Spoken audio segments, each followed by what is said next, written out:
Lipscomb bounces back Sunday afternoon and wins the rubber match in dominating fashion, 14-0 against the Kennesaw State Owls.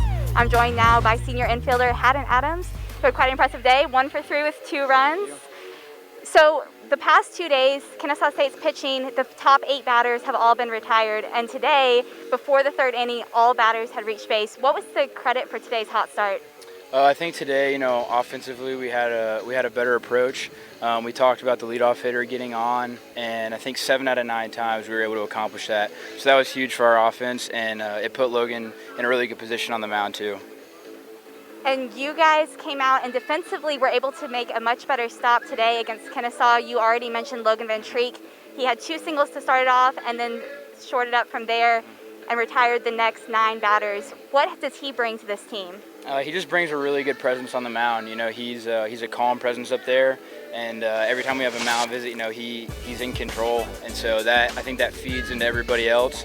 It's something that we all feel too.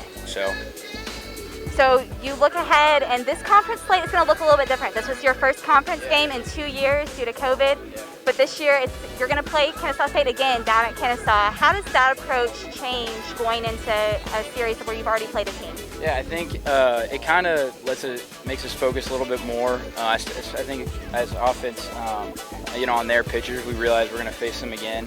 So it gives us an opportunity. Now we know how they're going to attack us next time. But everyone kind of has that advantage too. So I think just you don't think too much into it, but it's definitely something that we think about, and we know now we know how they're going to attack us next time. Well, before your next ASUN opponent, you take on Vanderbilt in a midweek matchup. We all know how dominant Vanderbilt's pitching is. Yeah. How do you keep your offense going against a team like that? Yeah, I think it's just keeping to our approach. We don't change just because of who we're playing. We're an aggressive team, and we know our scheme. And it doesn't matter who we're playing. We know what we need to do to accomplish that. So moving forward, it doesn't really matter. I don't think we're still going to attack, and we're still going to be aggressive. Well, thank you so much. Congratulations and best of luck. Awesome, thank you. Let's take a look now at some stats from today's afternoon matchup. Lipscomb wins 14-0 off of 13 runs and 0 errors. The Kennesaw State Owls had 0 runs off of 4 hits and 1 error. We are now joined by head coach Jeff Forehand. Coach Forehand, congratulations on the series win. Thank you so much. Well, let's talk about the man of the weekend, Chaz Bertolani. He has a walk-off RBI single Friday night, an RBI in Saturday's loss, and then today went 4 for 4 with 6 RBI, 2 doubles, and 2 singles. What does he bring to this team? He's just a spark plug for us. And he's worked really hard on his offense, and fantastic defensive player, but turning into the complete player, and it's exciting to see him be able to do that and get those big base hits. And again, not unexpected for us. We think he's gonna do something every time he comes up, but just a great weekend for him. And Logan Van Treek came out and had a dominating 7-inning performance. But let's talk about some of the relievers who have come in all weekend long and continued to make an impact. This afternoon, it was Scott Elgin, Caleb Williams, and also Tyler Drabick. What do they bring to this team? Coach Crawford's done a great job with the whole pitching staff. And it's kind of a one mentality. It doesn't matter who does it as long as we do it. And those guys in the bullpen, Logan pitched great. We had a long inning right there. And probably we should have taken him out after he sat so long before we sent him back out there. But again, the plan was to try to get it to Scott, let him get an inning, and let Caleb get an inning. But Tyler came in there and got us out of a big jam, and I think only threw 4 or 5 pitches to get us out. So again, just that one staff down there getting it done. And we already talked to Haddon Adams about this, but you have a big matchup Tuesday night against in-town team Vandy. We've constantly had this matchup, and it's a really good experience for our team to get to go up against a top-performing team like Vanderbilt.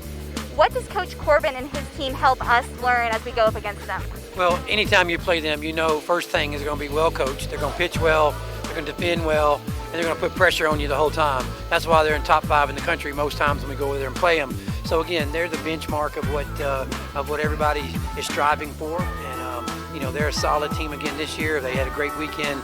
Although they did the first 2 games, they had a great weekend. I'm not sure what happened today, but again, just a great challenge for us to go out and play them on Tuesday, and something to help us get better, and as we roll into next weekend of conference play. And ASUN conference play continues. You will not play the Florida teams this year due to the COVID-adjusted schedule.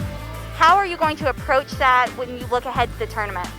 Well, you know, you got to get yourself in the tournament first, and that's playing well against the northern schools. So, you know, as we do that, you know, we'll have a good idea of what the southern schools will do. But, you know, they play good baseball down there. We play good baseball up here. But, you know, that's a long way away. But right now, you know, we're going to enjoy this win a little bit. We're going to try to get over and give Vandy all they want, and then come back on the weekend and try to do it again. But excited for what the team did after a tough loss yesterday, and we bounced back and score double-figure runs and get great pitching. So just excited about what's coming next. Well, congratulations and best of luck this week. Thank you so much. Lipscomb wins it 14-0 against the Kennesaw State Owls. Continue to check lipscombsports.com for all of your Lipscomb athletics coverage.